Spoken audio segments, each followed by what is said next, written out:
I haunts the graveyard with no body of my own, remembering the days when I had flesh upon my bones.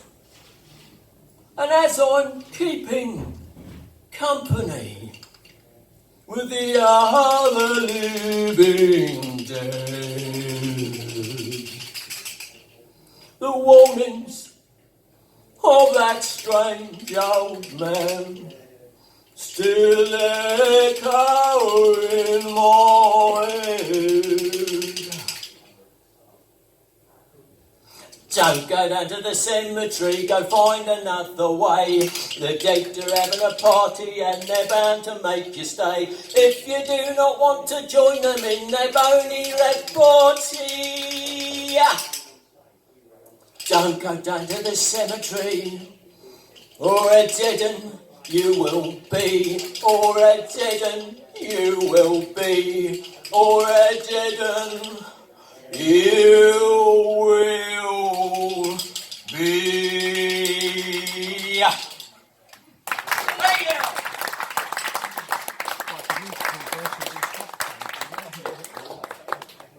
Right, as you might have picked up,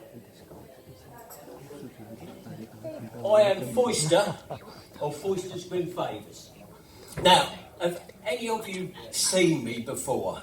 Yes. And yet you're still here.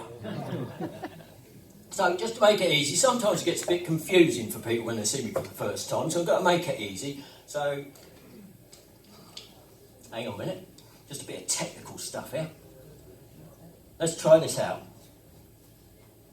Oh, yeah. Just try again. Good.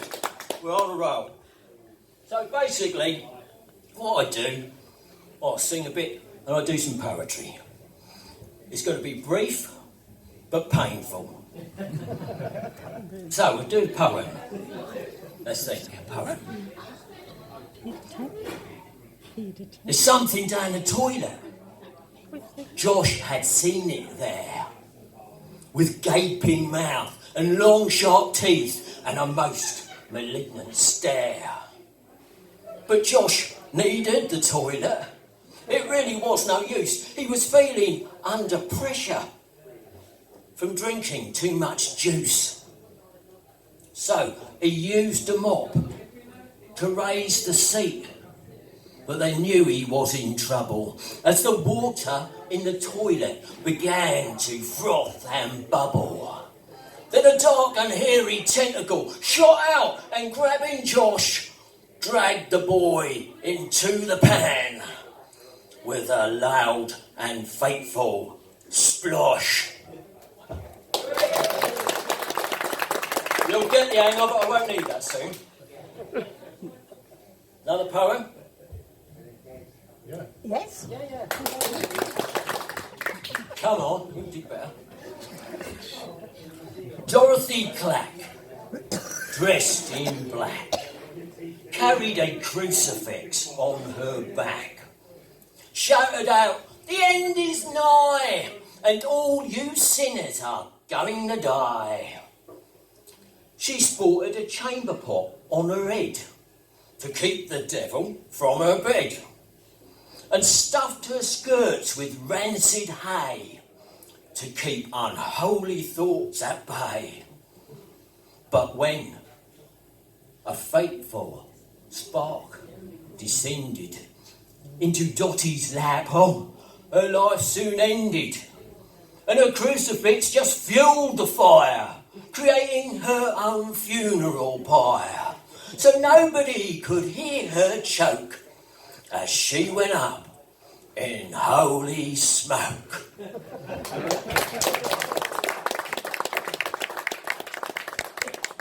Right, someone say no? No. This one's for you. Norris hated porridge, and porridge hated him.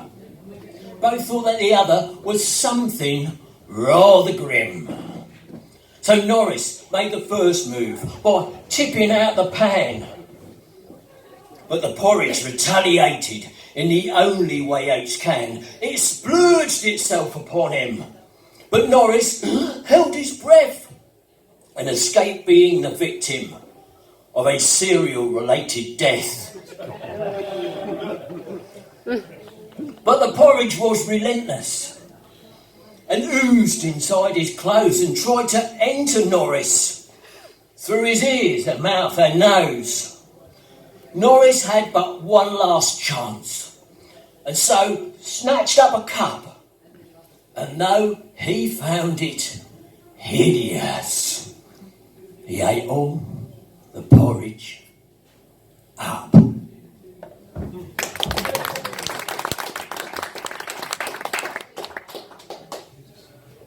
Do you want it darker?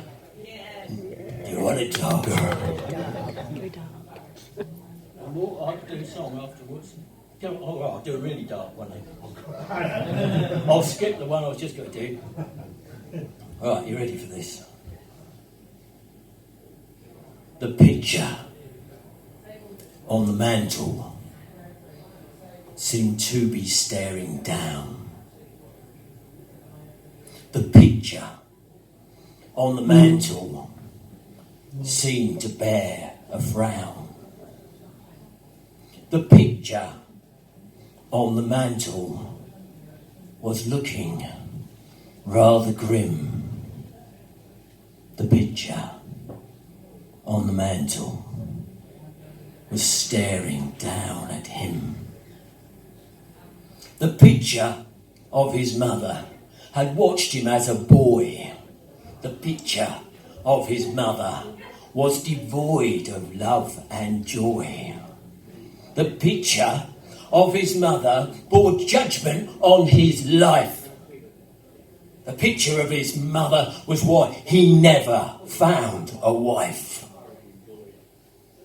The picture on the mantle had seen into his room. Over his juvenile transgressions, its condemnation seemed to loom.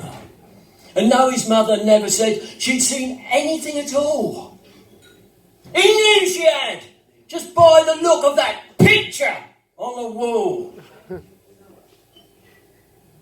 Now the picture on the mantle had seen what he had done. And the picture of his mother had judged her only son.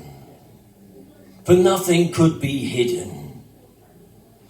His guilt was plain to see,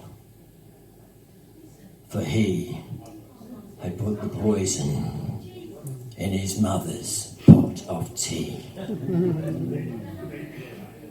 The picture on the mantle still held him in its spell. The picture on the mantle remained his living hell.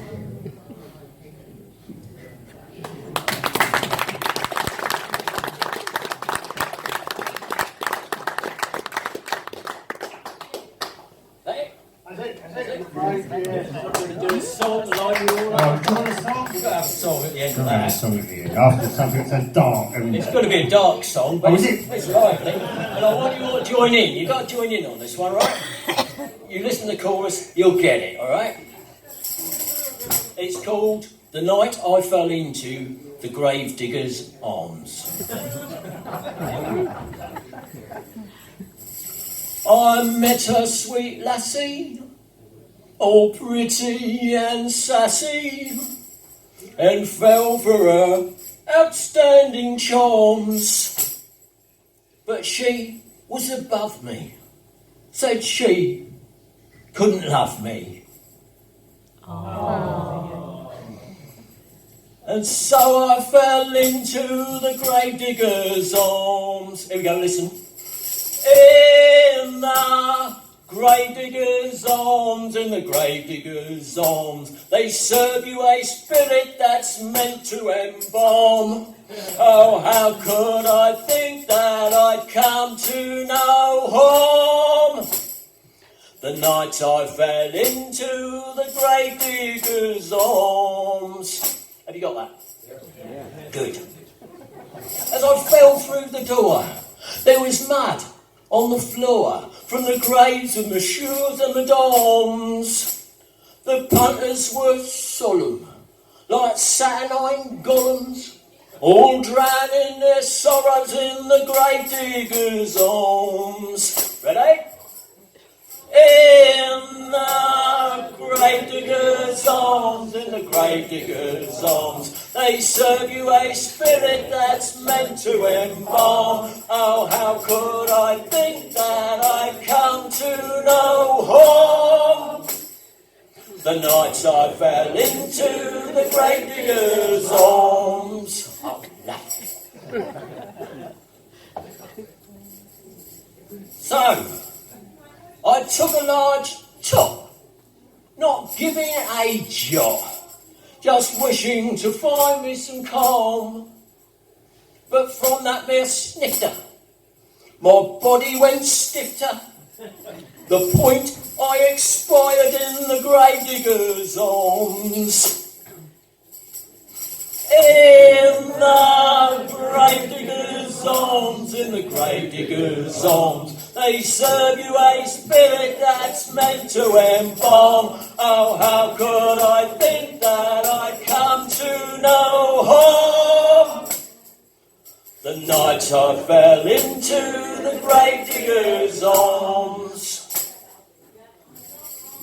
Well, in the cold light of morning, I woke, without warning, in a state of distress and alarm. For to my surprise, there were coins on my eyes, and I had been stripped and then laid in a crypt, with a stone at my head, as if I was dead, and I could not recall how I came to fall in through the doors of the grave digger's arms. Right, it's the big one, right, big one. In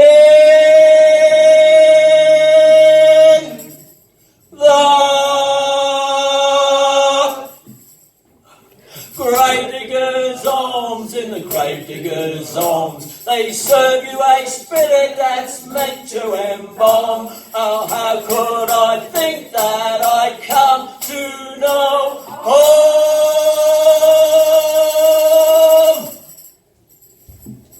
The night I fell into the grave digger's arms.